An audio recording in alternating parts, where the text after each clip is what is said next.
प्रिय विद्यार्थियों, रिद्धि सिद्धि क्लास में आपका हार्दिक स्वागत है।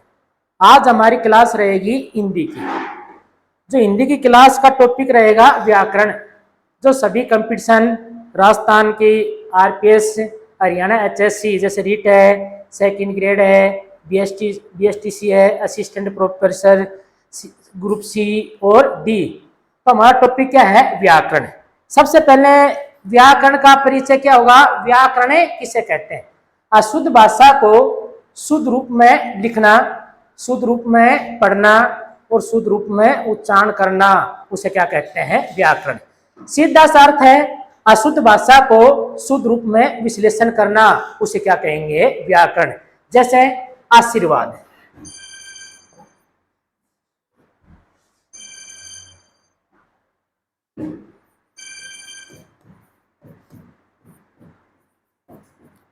ये आशीर्वाद शब्द है, अशुद्ध है, तो व्याकरण इसको शुद्ध कैसे करेगा?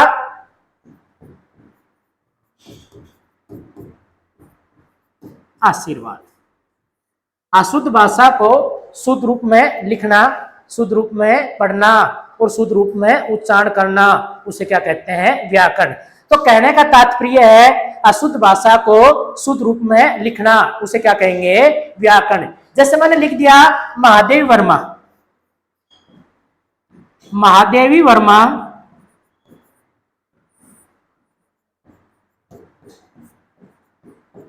प्रसिद्ध कवि है। महादेव वर्मा प्रसिद्ध कवि है। इस वाक्य में कवि शब्द है, ये क्या है? अशुद्ध। अगर कोई पुरुष कविता लिखता है उसे क्या कहते हैं? कवि। अगर कोई स्त्री कविता लिखती है उसे क्या कहेंगे? कवित्री। तो कवि के स्थान पर हम किसका प्रयोग करेंगे? कवित्री का। कवित्री।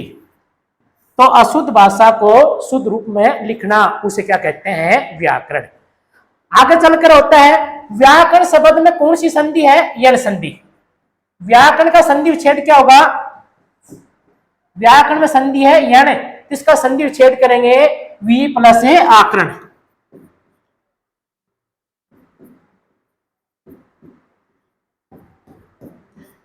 तो व्याकरण का संधि विच्छेद क्या है? वी प्लस आकरण। और संधि कौन सी है? यण। तो हिंदी में संधि तीन प्रकार की होती है, स्वर संधि, व्यंजन और विसर्ग। और स्वर संधि कितने प्रकार की होती है? 5। और 5 में दीर्घ संधि है, गुण संधि है, वृद्धि संधि, यण संधि और अयादि संधि।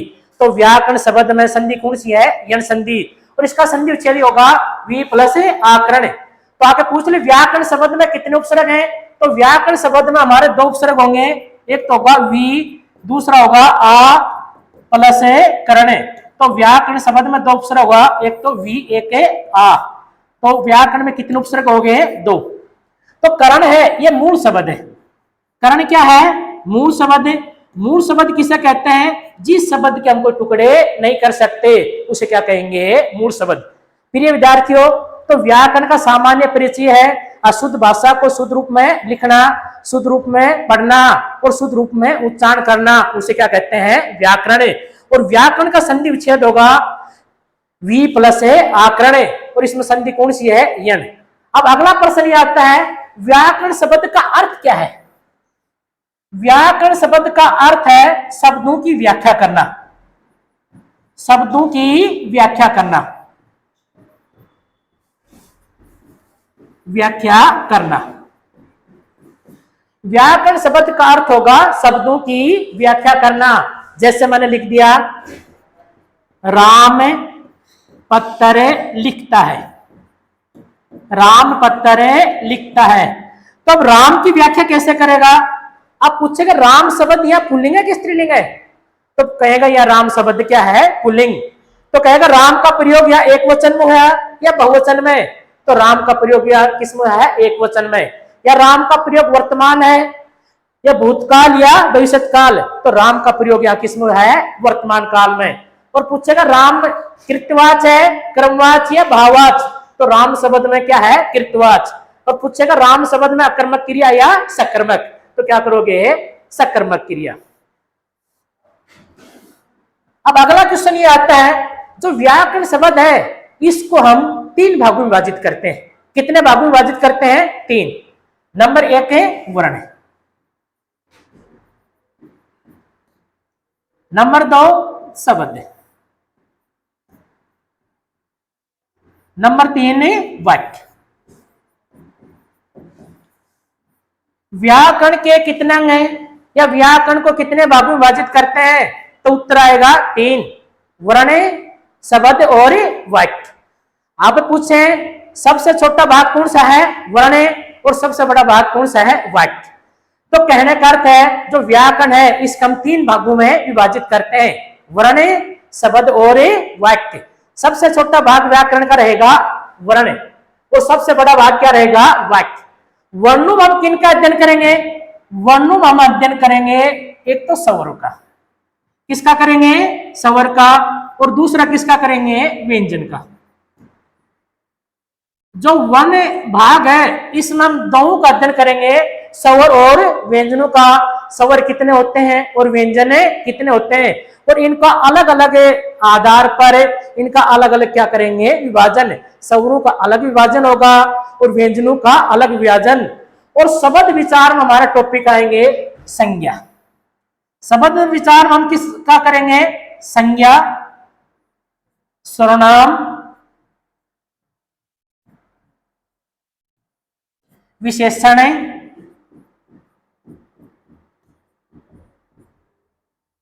क्रिया, लिंग,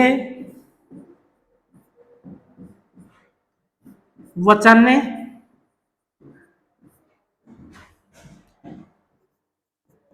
कारक, काल, अवयव, संधि, समास, उपसर्ग,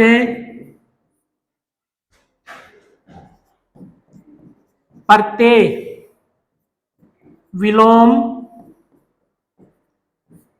शब्द युगम, शब्द शुद्धि, शब्द विचार,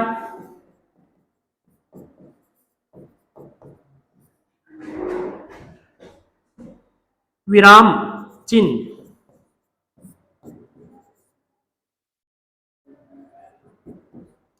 ये सभी टॉपिक हमारे किस में आएंगे? शब्द विचार में। शब्द विचार हम क्या क्या पढ़ेंगे?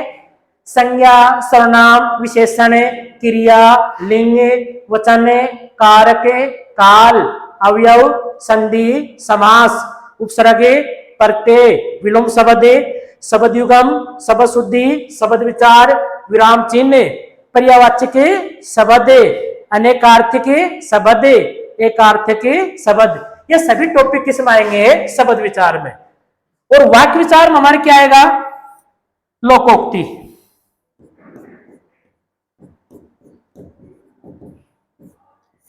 मुहावरे, वाक्य शुद्धि, वाक्य अशुद्धि, और अपठित गद्यांश और पद्यांश।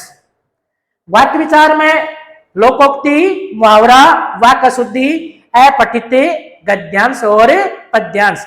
संपूर्ण व्याकरण है इसको हम 3 भागों में विभाजित करते हैं। एक तो किस में? वर्ण में, एक किस में करते हैं? शब्द में, एक किस में करते हैं? वाक्य में। तो संपूर्ण व्याकरण को हम कितने भाग में विभाजित कर दिया? 3। सबसे छोटा भाग रहेगा वर्ण। व्याकरण का सबसे छोटा भाग कौन सा है? वर्ण, और सबसे बड़ा भाग कौन सा है? वाक्य। अब हम अध्ययन करेंगे सबसे पहले वर्ण विचार का। हम अध्ययन करेंगे सबसे पहले किसका करेंगे? वर्ण विचार का। तो हमारा टॉपिक रहेगा आज का वर्ण विचार। यह वर्ण विचार का टॉपिक है, हर कंपटीशन में आता है। अभी जैसे राजस्थान के असिस्टेंट प्रोफेसर का है, पटवारी है, ग्राम सचिव है, एलडीसी है, हरियाणा एचएससी सी और डी ग्रुप। तो वर्ण विचार का टॉपिक अपना सबसे बेस्ट है। बेस्ट का अर्थ है सभी कंपटीशन में बहुत ही महत्वपूर्ण है।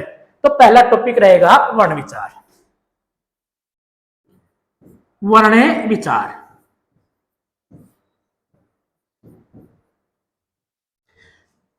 अब हमारे सामने प्रश्न आ रहा है हिंदी में वर्ण किसे कहते हैं, तो उत्तर होगा जिस ध्वनि के हम कोई टुकड़े नहीं कर सकते। जो भी ध्वनि है, जिस ध्वनि का हम कोई विभाजन या टुकड़े या खंडन नहीं कर सकते, उसे क्या कहेंगे, वर्ण। जैसे मैंने लिख दिया कै और एक कै लिख दिया, तो इसमें वर्ण कौन सा है, नंबर 1 या 2। तो कहने का अर्थ होगा जिस ध्वनि के हम क्या नहीं कर सकते, टुकड़े, खंडन या विभाजन नहीं कर सकते, उसे क्या कहते हैं, वर्ण। तो इन दोनों में वर्ण कौन सा होगा, नंबर 1। क्यों, इसके हम टुकड़े नहीं कर सकते, इसको हम लिखेंगे कै और कै के नीचे क्या लगाएंगे, अलंत, और इसका लिखेंगे हमें कै प्लस ए, तो इसके हम टुकड़े कर दिए। तो इसको हम वर्ण नहीं कहेंगे, तो वर्ण कहेंगे नंबर 1 को।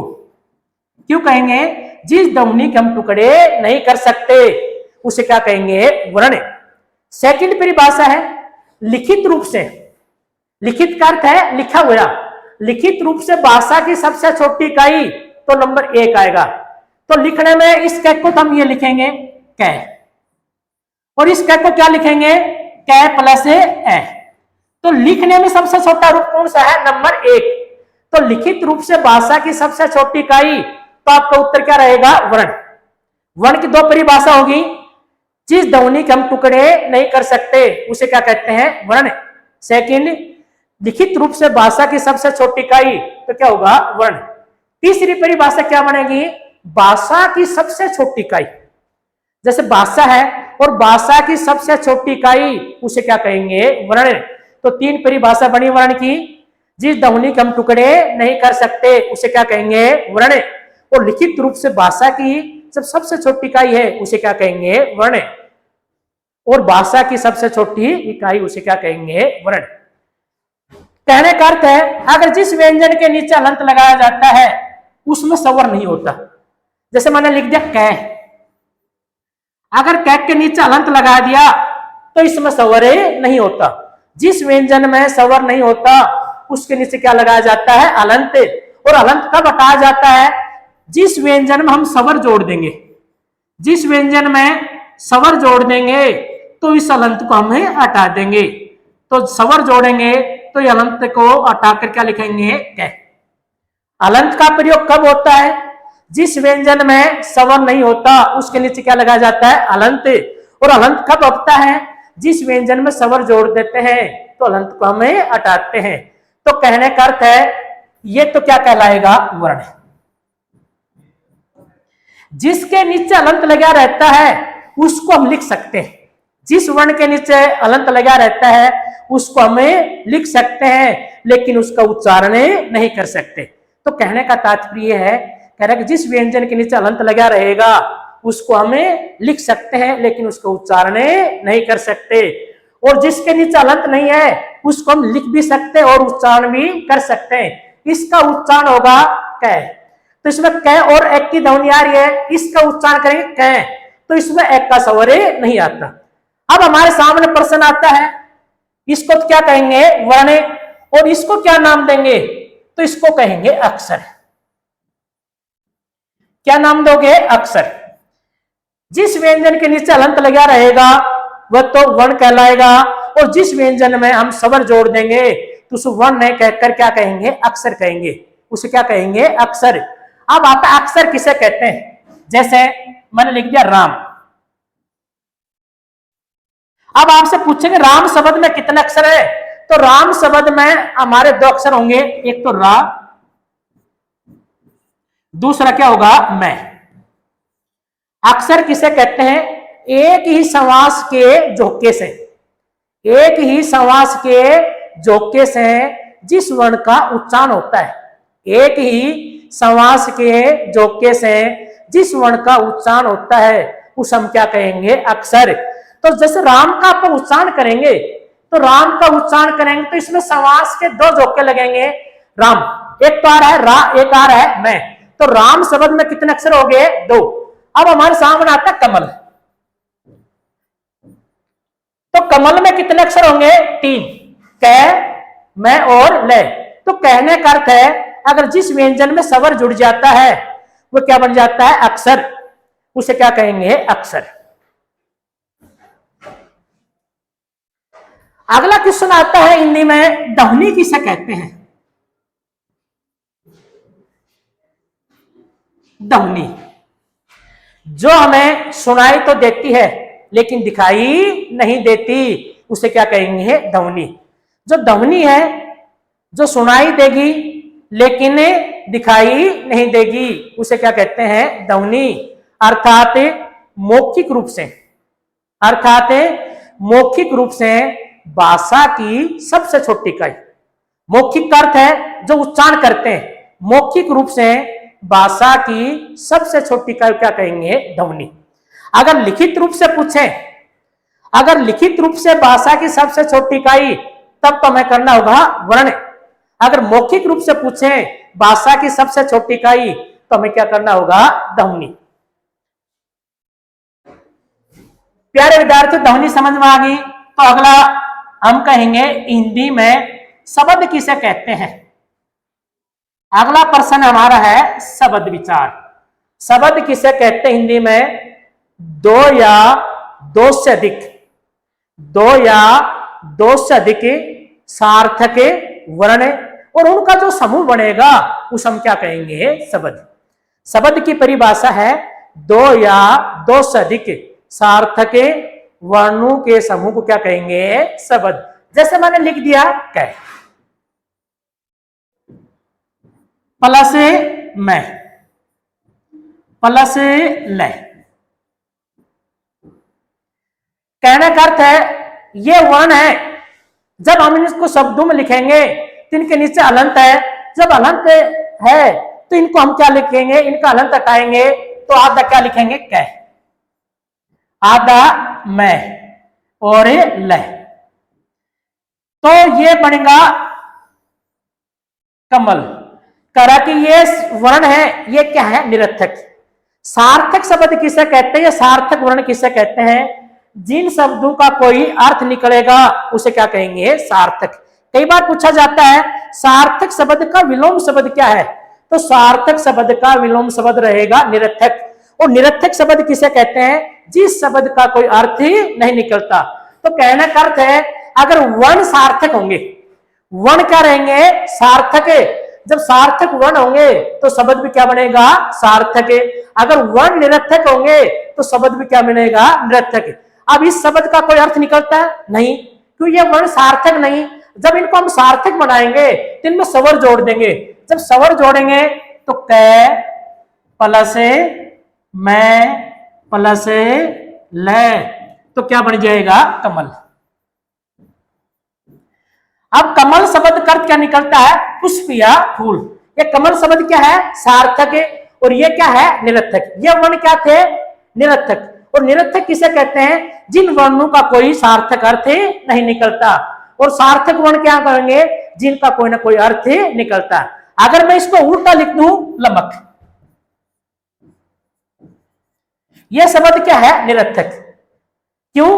इसका कोई सार्थक अर्थ नहीं निकलता और कमल का सार्थक अर्थ निकलता है। दो या दो से अधिक सार्थक वर्ण होंगे और उनका जो समूह बनेगा उसे क्या कहेंगे? शब्द। और निरर्थक वर्णों का जो समूह बनता है उसको हम शब्द नहीं कहते। क्यों? उस शब्द का कोई अर्थ नहीं निकलता। सेकंड परिभाषा यह आएगी अर्थ के आधार पर। जैसे मैंने लिख दिया कै, इस कै को हम कहेंगे वर्ण, जिसके नीचे अनंत लगाए। एक लिख दिया कै, इसको क्या कहेंगे? अक्षर।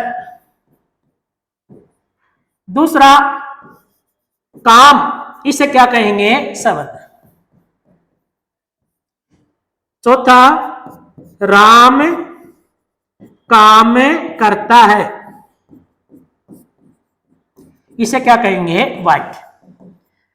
अब हम प्रश्न करते हैं, अगर प्रश्न ऐसे घुमाता है अर्थ के आधार पर, तो अर्थ के आधार का अर्थ है जिसका कोई अर्थ निकलता है। अर्थ के आधार पर भाषा की सबसे छोटी इकाई, तो इसमें कौन सा आएगा? न तो कैक का अर्थ निकलता है, न इस कैक का। अब अर्थ निकलेगा काम, राम काम करता है, तो इसमें सबसे छोटी इकाई क्या करेंगे? शब्द। प्यारे विद्यार्थियों, शब्द की दो परिभाषा वेरी वेरी मोस्ट है। दो या दो से अधिक सार्थक वर्ण है और उनका जो समूह है उसे क्या कहेंगे? शब्द। और सेकंड परिभाषा अर्थ के आधार पर, जिसका कोई अर्थ निकले और उसमें भाषा की सबसे छोटी इकाई, तो हमारा उत्तर क्या होगा? शब्द। अब अगला प्रश्न आता है, हिंदी में पद किसे कहते हैं? पद व्यवहारिक अर्थ में जो भी सरकारी नौकरी लगता है वह व्यक्ति कोई ना कोई पद धारण करता है। कोई पटवारी का, कोई एसआई का, कोई पुलिस का, कोई प्रोफेसर का, कोई लेक्चरर का, कोई टीजीटी, कोई पीजीटी, कोई ग्राम सचिव, महिला सुपरवाइजर। ये तो अर्थ क्या है? व्यवहारिक। व्यवहारिक में जैसे हम सर्विस में लगते हैं तो कोई ना कोई व्यक्ति कोई ना कोई पद धारण करता है। लेकिन हिंदी व्याकरण में पद किसे कहते हैं? तो हिंदी व्याकरण में पद का अर्थ है जिन शब्दों का प्रयोग, जो भी शब्द है, जिन शब्दों का प्रयोग हम वाक्य में कर देंगे वो शब्द पद कहलाएंगे। जैसे ये शब्द है राम, पत्थर, लिखता। ये तीन शब्द हैं, तीनों की एक जात है, राम, पत्थर, लिखता है। ये तीनों क्या है? शब्द है। जब इन शब्दों का प्रयोग किस में कर देंगे? वाक्य में। जब वाक्य में प्रयोग कर देंगे तो इन शब्दों पर व्याकरण के नियम क्या हो जाएंगे? लागू। इन शब्दों पर किसके नियम लागू हो जाएंगे?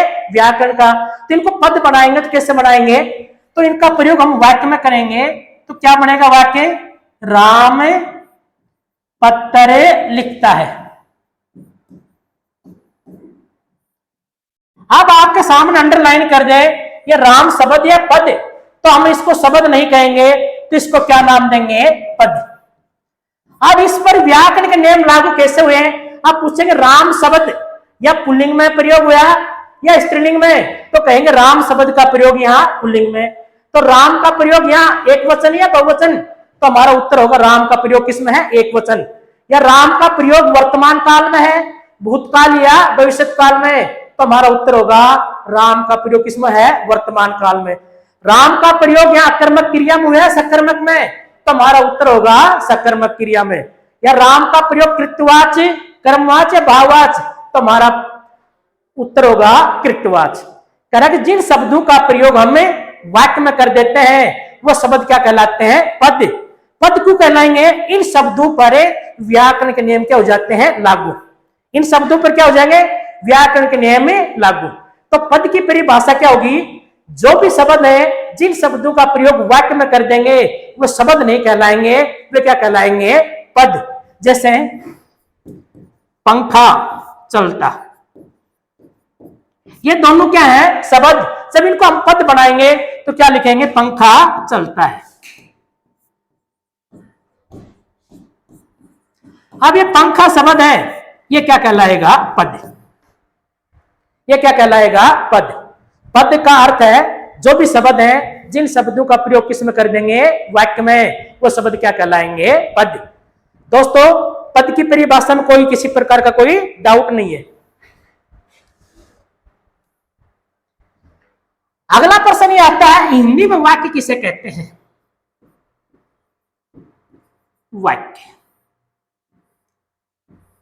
दो या दो से अधिक, दो या दो से अधिक सार्थक शब्द है और उनका जो समूह बनता है उसे हिंदी में क्या कहते हैं? वाक्य। शब्द किस प्रकार का होना चाहिए? सार्थक। सार्थक शब्द क्या होते हैं? जिस शब्द का कोई अर्थ निकलता है उसे क्या कहेंगे? सार्थक। और जिस शब्द का कोई अर्थ नहीं निकलता उसे क्या कहेंगे? निरर्थक। और जैसे मैंने कह दिया बकबक, जैसे मैंने कह दिया बकबक, और बकबक का कोई अर्थ नहीं निकलता, जब हम इसको सार्थक बनाएंगे, क्या बकबक लगा रखी है, तो इसका अर्थ होगा व्यर्थ की बातें। दो या दो से अधिक सार्थक शब्द और उनका जो समूह बनता है उसे क्या कहते हैं? शब्द। सेकंड परिभाषा, भाषा की सबसे बड़ी इकाई, भाषा की सबसे बड़ी इकाई है उसे क्या कहेंगे? वाक्य। जैसे राम गाना गाता है, यह संपूर्ण क्या बन जाएगा? वाक्य। इसमें राम का भी अर्थ निकलता है, गाना का भी और गाता का है। तो दो या दो से अधिक जो सार्थक शब्द हैं और उनका जो समूह बढ़ेगा उसे क्या कहेंगे, वाक्य। और भाषा की संपूर्ण इकाई, भाषा की क्या होगी, संपूर्ण इकाई या सबसे बड़ी इकाई होती है, उसे क्या कहते हैं, शब्द। अब हमारा अगला टॉपिक इसी में आता है वर्ण विचार। वर्ण विचार क्या टॉपिक में माला। तो अगला टॉपिक वर्ण विचार में है वर्ण माला। ये माला होती है, ये किन की बनती है, मोतियों की, फूलों की या नोटों की। तो माला शब्द एक से नहीं बनती, एक मोती की नहीं बनती, एक फूल की या एक नोट की। तो माला शब्द में क्या रहता है, समूह। क्या रहता है, समूह। तो हम मिलाएंगे जो वर्णों का जो समूह होगा उसे हम क्या नाम देंगे, वर्णमाला। प्रिय विद्यार्थियों, वर्णमाला का उत्तर क्या होगा, जो वर्णों का समूह होता है उसे हम क्या कहते हैं, वर्णमाला। और वर्णों का जो समूह होगा वो क्रमबद्ध रूप से होना चाहिए।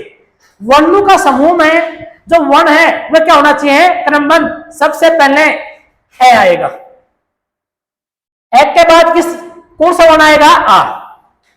आपके बाद छोटी ई और बड़ी ई। व्यंजनों में सबसे पहले कै के बाद क्या आएगा, ख और ग। वर्णों का जो क्रमबद्ध समूह होता है उसे क्या कहते हैं, वर्णमाला। अब अगला प्रश्न यह निकलेगा, हिंदी में वर्ण कितने प्रकार के होते हैं, अर्थात वर्णमाला में वर्ण कितने प्रकार के होते हैं। तो उत्तर आएगा दो। एक तो क्या होते हैं, स्वर, दूसरे क्या होते हैं, व्यंजन। प्यारे विद्यार्थियों, कई बार 2016 DSSB PRT में ये पूछा गया था वर्णमाला में वर्ण कितने प्रकार के हैं। तो उत्तर क्या होगा, दो प्रकार के। एक तो क्या होते हैं, स्वर, एक क्या होते हैं, व्यंजन। हिंदी में वर्ण दो प्रकार के होते हैं, स्वर और व्यंजन। अब तीसरा प्रश्न यह निकलेगा, वर्णमाला में वर्णों की संख्या कितनी है। जो वर्णमाला है इसमें वर्णों की संख्या कितनी है। तो हमारा उत्तर होगा 44। कितना, 44। स्वर कितने होते हैं, 11। और व्यंजन कितने होते हैं, 33। वो टोटल कितने हो गए, 44। प्रश्न इस प्रकार का आता है, हिंदी वर्णमाला में वर्णों की संख्या। तो उत्तर कितने करोगे, 44। ये 44 कैसे बने, 11 स्वर और 33 व्यंजन और टोटल कितने हो गए, 44। लेकिन प्रश्न कैसे घुमाता है, हिंदी में कुल कितने वर्ण है। अगर हिंदी में जब कुल का प्रश्न आ जाए उस कंडीशन में हम 44 नहीं करेंगे, उसमें क्या करेंगे, 52। अगर वर्णमाला में वर्ण पूछे तब तो उत्तर आएगा 44। लेकिन हिंदी में कुल कितने वर्ण है तब कितने होंगे, 52। ये 52 कैसे बने। नंबर 1, हिंदी में स्वर कितने होते हैं, 11। व्यंजन कितने होते हैं,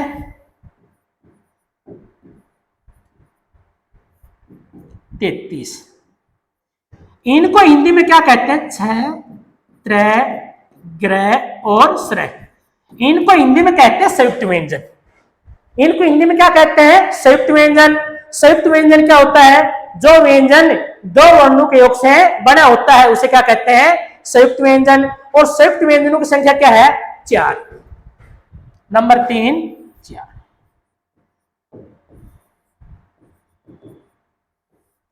0, 4। ये क्या है, अगर कैप पर मैंने ये लगा दिया, इसको हिंदी में क्या कहेंगे, अनुस्वार। और अनुस्वार की संख्या कितनी है, 1।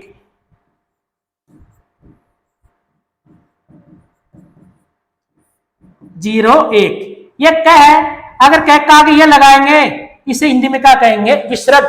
और विसर्ग की संख्या क्या है, 1।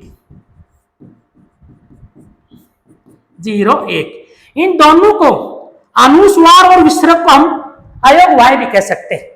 इन दोनों को क्या कह सकते हैं, अयोगे वाय। इन दोनों का नाम अनुस्वार विसर्ग को जोड़ेंगे तो इनको क्या कहेंगे, अयोग वाय। और अयोग वाय की संख्या कितनी हो जाएगी, 2। प्रिय विद्यार्थियों, ये तो व्यंजन है। अगर इनके नीचे हम बिंदु लगा देते हैं ये व्यंजन नहीं कहलाएंगे, तो इनका नाम होगा उच्चपित। छठा नंबर पर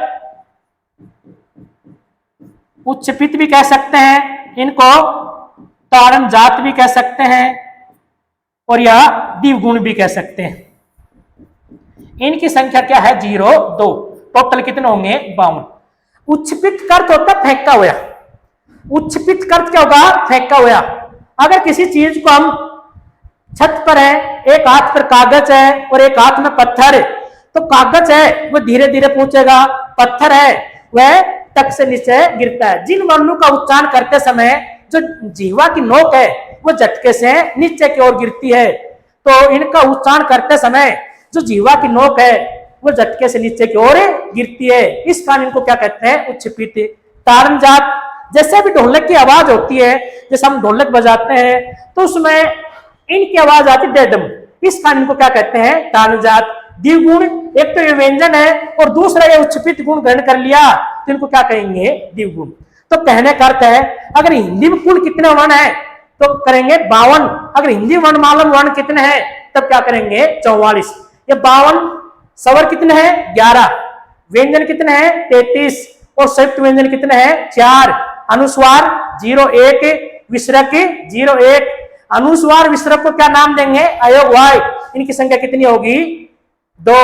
उच्चपित और तारण जात, इनकी संख्या कितनी होगी? 2। तो टोटल हिंदी में कुल कितने वर्ण करेंगे? 52। अगर हिंदी वर्ण माने पूछे तो क्या करोगे? 44।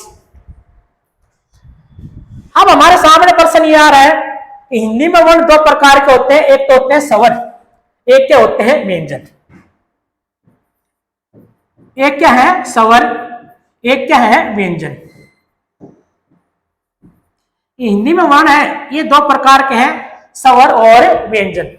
सबसे पहले हमें ये याद होना चाहिए स्वर किसे कहते हैं और व्यंजन किसे कहते हैं। जो वर्ण किसी दूसरे वर्ण की सहायता से नहीं बोले जाते उसे क्या कहेंगे? स्वर। जैसे मैं समझा रहा हूं आपको, यह ए को हम क्या नाम देंगे? ए क्या है? स्वर। इसका उच्चारण करते समय किसकी ध्वनि आएगी? एक की। आप, ये भी स्वर है, तो आपका उच्चारण करते समय किसकी ध्वनि आएगी? आपकी। ई, ये भी स्वर है, इसका उच्चारण करते समय किसकी ध्वनि आएगी? ई की। ये क्या है? स्वर। जैसे लिख दिया मैंने कै, कै का उच्चारण करेंगे किसकी ध्वनि आएगी? कै। तो किसकी ध्वनि आएगी? ए की। काक का उच्चारण करेंगे किसकी ध्वनि आएगी? आक की। और किक का उच्चारण करेंगे किसकी ध्वनि आएगी? ई की। ये क्या है? व्यंजन। ए, आ, ई, ये तो क्या हो गए? स्वर। कै, का, की, ये क्या हो गए? व्यंजन। और तुम्हारे सामने उत्तर आ रहा है, इन दोनों में अंतर क्या है? इन दोनों में अंतर, कई बार इंटरव्यू में प्रश्न करते हैं, उत्तर बताते हैं, प्रश्न आएगा जो वर्ण किसी दूसरे वर्ण की सहायता नहीं लेते उसे क्या कहेंगे? स्वर। जब एक का उच्चारण करा तो किसकी ध्वनि आ रही है? एक की। और आक का उच्चारण करते समय किसकी ध्वनि आ रही है? आक की। और इक का उच्चारण करते समय किसकी आ रही है? इक की। स्वर होते हैं ये किसी दूसरे ध्वनि की सहायता नहीं लेते। आप देखिए व्यंजन, जैसे हम कैक का उच्चारण करेंगे तो किसकी ध्वनि आएगी? एक की। काक का उच्चारण करेंगे तो किसकी ध्वनि आएगी? आक की। और किक का उच्चारण करेंगे तो किसकी ध्वनि आएगी? इक की। ये तो क्या है? व्यंजन। ये क्या है? व्यंजन। और ये क्या है? स्वर। व्यंजन होते हैं वो हमेशा किसकी सहायता से बोले जाते हैं? स्वरों की। तो सबसे बड़ी परिभाषा होगी, जो वर्ण किसी दूसरे वर्ण की सहायता से नहीं बोले जाते उसे क्या कहेंगे? स्वर। स्वर अपने आप में क्या होते हैं? स्वतंत्र। स्वतंत्र किसे कहते हैं? जो किसी दूसरे पर निर्भर नहीं होता उसे क्या कहते हैं? स्वतंत्र। और स्वतंत्र शब्द का विलोम शब्द क्या रहेगा? परतंत्र। व्यंजन है, परतंत्र है, ये हमेशा किसी दूसरे की सहायता से बोले जाते हैं, इसे क्या कहेंगे? व्यंजन। व्यंजन हमेशा दूसरे पर निर्भर रहते हैं, और स्वर है ये किसी दूसरे पर निर्भर नहीं होते। तो कहने का अर्थ है जो वर्ण किसी दूसरे वर्ण की सहायता से नहीं बोले जाते उसे हम क्या नाम देंगे? स्वर। और जो वर्ण किसी दूसरे वर्ण की सहायता से बोले जाते हैं उसे क्या कहेंगे? व्यंजन। हिंदी में कितने स्वर होते हैं? 11। हिंदी में स्वरों की संख्या कितनी है? 11। कई बार ऐसे पूछते प्रश्न, देवनागरी लिपि में स्वरों की संख्या कितनी है? तो उत्तर हमारा 11 होगा कि देवनागरी लिपि कौन सी भाषा की है? हिंदी की। तो हिंदी में स्वरों की संख्या कितनी है? 11। और प्रश्न ऐसे घुमाता है, देवनागरी लिपि में स्वरों की संख्या कितनी है? तो उत्तर क्या करोगे? 11। और 11 स्वर कौन कौन से हैं? जैसे ए, आ, छोटी ई, बड़ी ई, छोटा ऊ, बड़ा ऊ, री, ये, ए, ओ, औ।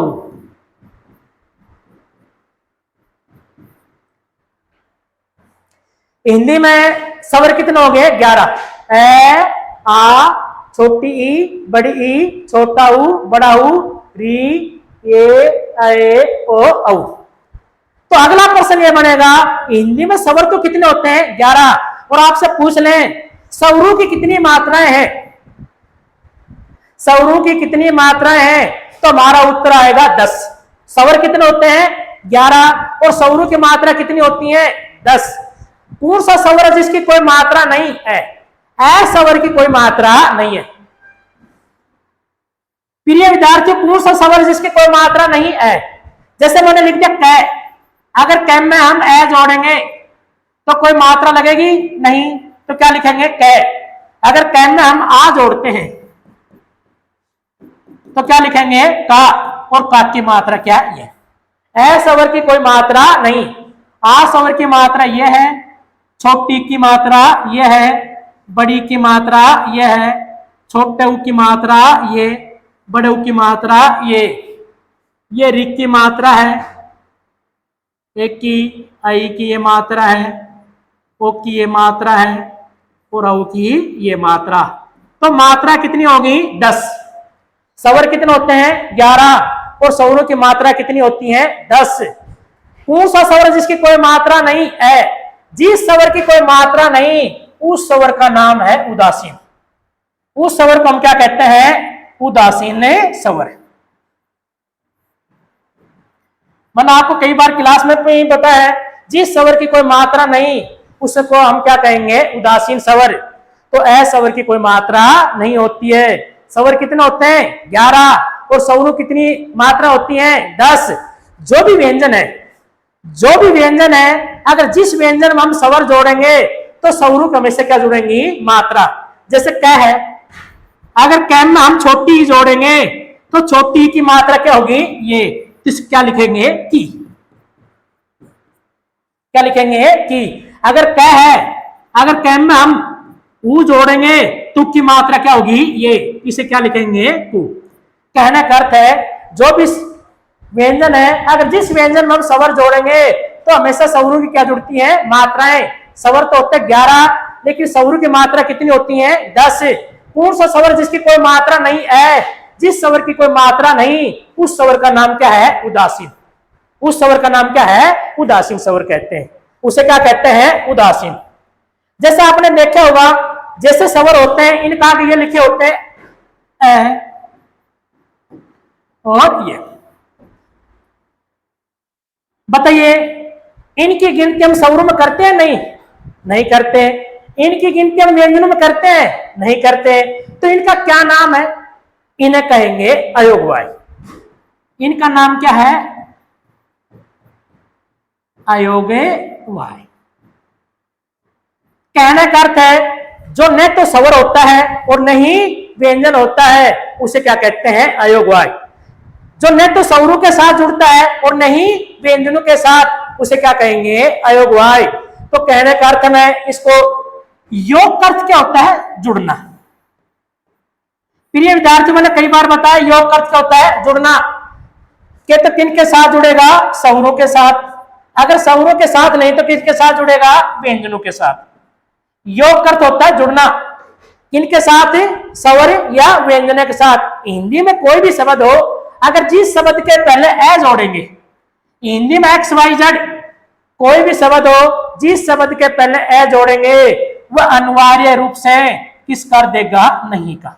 हिंदी में कोई भी शब्द हो, अगर जिसके पहले क्या जोड़ेंगे, ए, तो किस कर देगा, नहीं का। जैसे कार्य, मैंने लिख दिया कार्य। कार्य का अर्थ है किसी काम का करना या होना पाया जाए, लेकिन इसके पहले ए लगाएंगे तो काम का होना पाया जाए, नहीं नहीं। जैसे मैंने लिख दिया ज्ञान, ज्ञान का अर्थ नॉलेज, लेकिन इसके पहले ए लगा दिया तो ज्ञान होगा कि नहीं। तो योग का अर्थ है जुड़ना, लेकिन इसके पहले ए लगाऊंगा तो बताओ स्वरों के साथ जुड़ेगा, नहीं। व्यंजनों के साथ जुड़ेगा, नहीं। जो न तो स्वरों के साथ जुड़ता है और नहीं व्यंजनों के साथ जुड़ता है, उसे क्या कहेंगे, अयोग। और वाय प्रत्यय जोड़ दिया, वाय क्या जोड़ दिया, प्रत्यय। तो अयोग वाय की परिभाषा होगी, जो न तो स्वर होता है और नहीं व्यंजन होता है, उसे क्या कहेंगे, अयोग वाय। अर्थात इसकी सेकंड परिभाषा यह बनेगी, जो न तो स्वरों के साथ जुड़ता है और नहीं व्यंजनों के साथ जुड़ता है, उसे क्या कहेंगे, अयोग वाय। हरियाणा पीजीटी एस्टेट 2016 में आता अयोग वाय कितने प्रकार के हैं, तो हमारे सामने उत्तर होगा 2। अयोग वाय कितने प्रकार के होते हैं, 2। इसको हिंदी में क्या कहते हैं, ये जो ऊपर लगा रहते हैं इसको हिंदी में कहते हैं अनुस्वार, अनुस्वार। और इसे क्या कहते हैं, विसर्ग। हरियाणा पीजीटी एस्टेट में आया था 2016 में, अयोग वाय कितने प्रकार के होते हैं, तो उत्तर होगा 2 प्रकार। और 2 प्रकार क्या होता है, एक तो अनुस्वार, एक क्या होता है, विसर्ग। अनुस्वार और विसर्ग को क्या कहेंगे, अयोग वाय। अब हमारे सामने प्रश्न यह आ रहा है, हिंदी में अनुस्वार किसे कहते हैं, हिंदी में अनुस्वार किसे कहते हैं।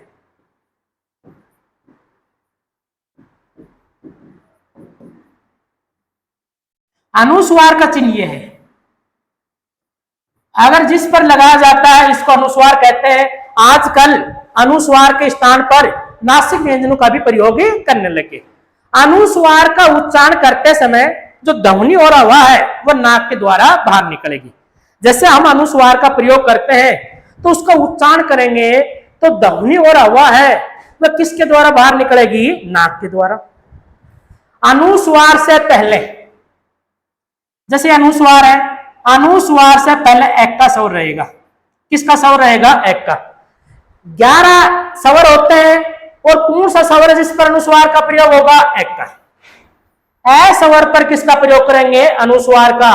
जैसे मैंने लिख दिया कै, और कै पर क्या लगा दिया, अनुस्वार। जैसा आप इसका खंडन करेंगे तो खंडन कैसे करेंगे, कै, फिर क्या लिखेंगे, ए, फिर क्या लिखेंगे, अनुस्वार। तो कहने का अर्थ है अनुस्वार से पहले हमेशा किसका स्वर आएगा, एक का।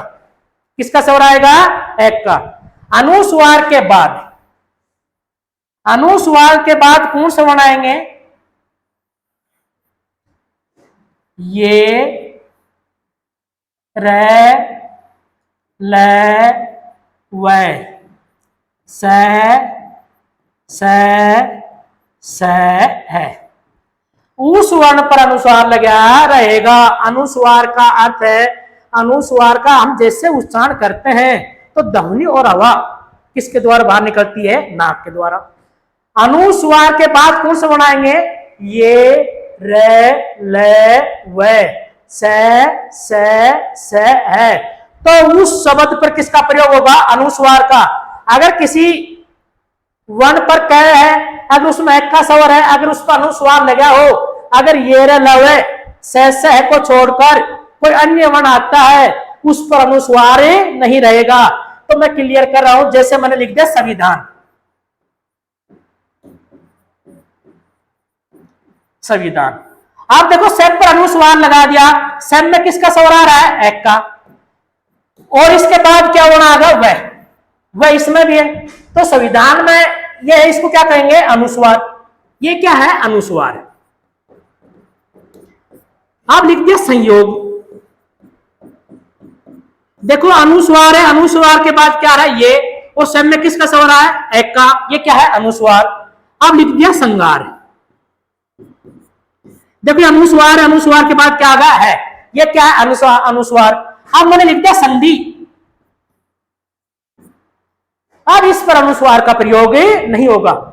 कह रहा कि स के बाद इनमें ये रे ले व स है नहीं, तो ये अनुस्वार नहीं, इसको हम नाम देंगे नासिक व्यंजन। संधि को हम ऐसे भी लिख सकते हैं, संधि। तो ये अनुस्वार नहीं, इसका नाम क्या है? नासिक। और नासिक अर्थ होता है जिनका उच्चारण करते समय ध्वनि किससे निकले? नाक से। और अनुस्वार का उच्चारण करते समय ध्वनि किससे निकलेगी? नाक से। तो संधि में वैसे अनुस्वार है, आजकल हिंदी में नासिक व्यंजनों के स्थान पर किसका प्रयोग करने लग गए? अनुस्वार का। जैसे मैंने लिख दिया संतोष, संतोष में ये अनुस्वार नहीं, ये नासिक व्यंजन है। तो नासिक व्यंजन कौन सा है? संतोष। तो न। अब इसको क्लियर करने के लिए एक तो लिख दिया संयोग, एक लिख दिया संतोष। जैसे संतोष का उच्चारण करेंगे तो अनुस्वार का प्रयोग करेंगे संतोष। तो इस अनुस्वार का प्रयोग किस में हो रहा है? नासिक व्यंजन में, संतोष। तो किस में आ रहा है? नेम में। और ये इसका उच्चारण करते हैं संयोग, तो इसका उच्चारण करेंगे तो ध्वनि किससे निकलेगी? नाक से। इसमें अंतर क्या है? इसका उच्चारण करेंगे तो ध्वनि किससे निकलेगी? नाक से। इसका उच्चारण करेंगे तो ध्वनि निकलेगी नासिक व्यंजन। जो कैचे टेपे का पांचवा वर्ण है, जो जिनका उच्चारण करते समय ध्वनि किससे निकलती है? नाक से, उसे क्या कहेंगे? नासिक। तो अनुस्वार किसे कहते हैं? अनुस्वार का उच्चारण करेंगे तो ध्वनि और हवा किसके द्वारा बाहर निकलेगी? नाक के द्वारा। अनुस्वार से पहले किसका स्वर आएगा? एक का। अनुस्वार के बाद क्या मिलेंगे? ये, रे, ले, व, स है। तो वह क्या कहलाएगा? अनुस्वार। अगर किसी अ वर्ण पर कैम में एक का वर्ण हो, अगर उस पर अनुस्वार हो, अगर उसके बाद ये रे लवे से आए, इनको छोड़कर कोई अन्य वर्ण आए, वो अनुस्वार नहीं कहलाएगा, उसे क्या कहेंगे? नासिक व्यंजन। जैसे मैंने यहां क्लियर किया है संघार और संधि। देखो है आगा, ये अनुस्वार, अनुस्वार के बाद ध्य आगा, ये अनुस्वार नहीं कहलाएगा, ये नासिक। इसका उच्चारण करेंगे तो क्या लिखेंगे? संधि। आजकल नासिक व्यंजन के स्थान पर किसका प्रयोग करने लग गए? अनुस्वार का। अब अगले टॉपिक में हमारा चलेगा विसर्ग किसे कहते हैं। आयोग वाय कितने प्रकार के प्रिय विद्यार्थियों? दो प्रकार के। एक तो क्या होता है? अनुस्वार, और दूसरा क्या होता है? विसर्ग।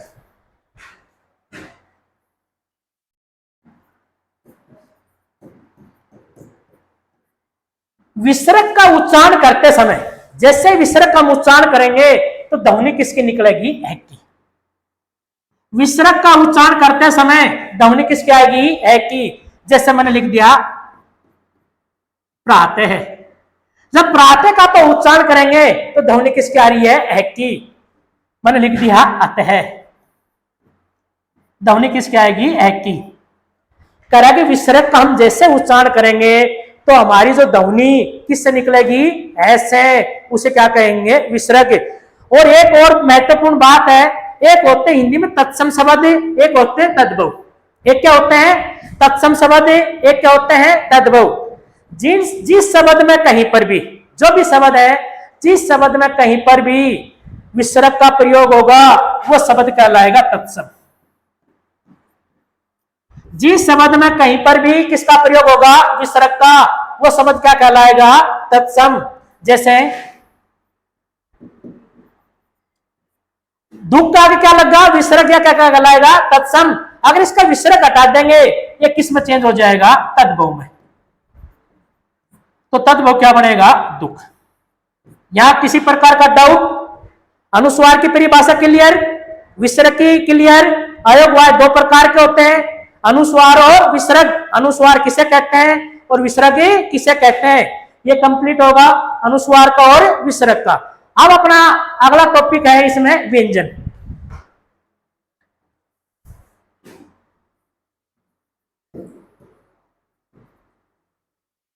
व्यंजन की परिभाषा है जो वर्ण किसी दूसरे वर्ण की सहायता से बोले जाते हैं उसे क्या कहेंगे? व्यंजन। व्यंजन होते हैं ये हमेशा दूसरे वर्ण की सहायता से बोले जाते हैं, ये कभी भी स्वतंत्र नहीं होते। व्यंजन है ये कभी भी स्वतंत्र नहीं होते, स्वर हमेशा स्वतंत्र होते हैं। स्वतंत्र उसे कहते हैं जो किसी दूसरे पर निर्भर नहीं होता। व्यंजन होते हैं ये परतंत्र होते हैं, ये हमेशा दूसरे पर क्या होते हैं, निर्भर। तो व्यंजन है ये हमेशा स्वरों की सहायता से बोले जाते हैं, इसे क्या कहेंगे, व्यंजन। और व्यंजनों की संख्या कितनी है, 33। व्यंजनों की संख्या कितनी है, 33। प्रिय विद्यार्थियों, व्यंजनों की संख्या कितनी है, 33। अब हमारे सामने प्रश्न ये आता है, जैसे 33 व्यंजन है, इनको हम कितने भागों में विभाजित करेंगे। 33 व्यंजन है, इनको हम कितने भागों में विभाजित करेंगे, तो हमारा उत्तर होगा 3। 33 व्यंजनों को हम कितने भागों में विभाजित करेंगे, 3। नंबर 1 है स्पर्शी व्यंजन,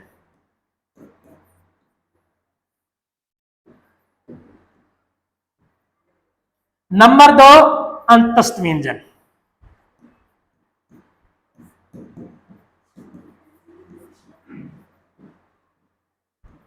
नंबर 3 उत्सम व्यंजन।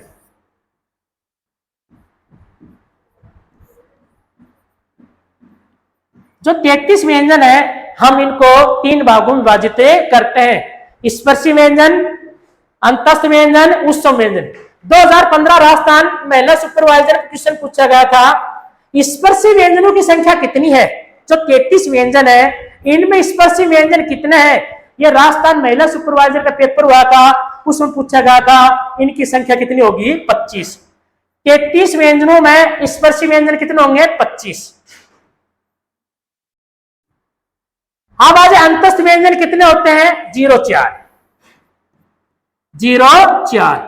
उत्सम व्यंजन कितने होते हैं, 0-4। टोटल व्यंजन कितने हो गए, 33। 33 व्यंजनों को हम 3 भागों में विभाजित करते हैं, स्पर्शी व्यंजन, अंतस्थ व्यंजन, उत्सम व्यंजन। स्पर्शी व्यंजन कितने होते हैं, 25। अंतस्थ व्यंजन कितने हैं, 0-4। और उत्सम व्यंजन कितने हैं, 0-4। और टोटल कितने हैं, 33।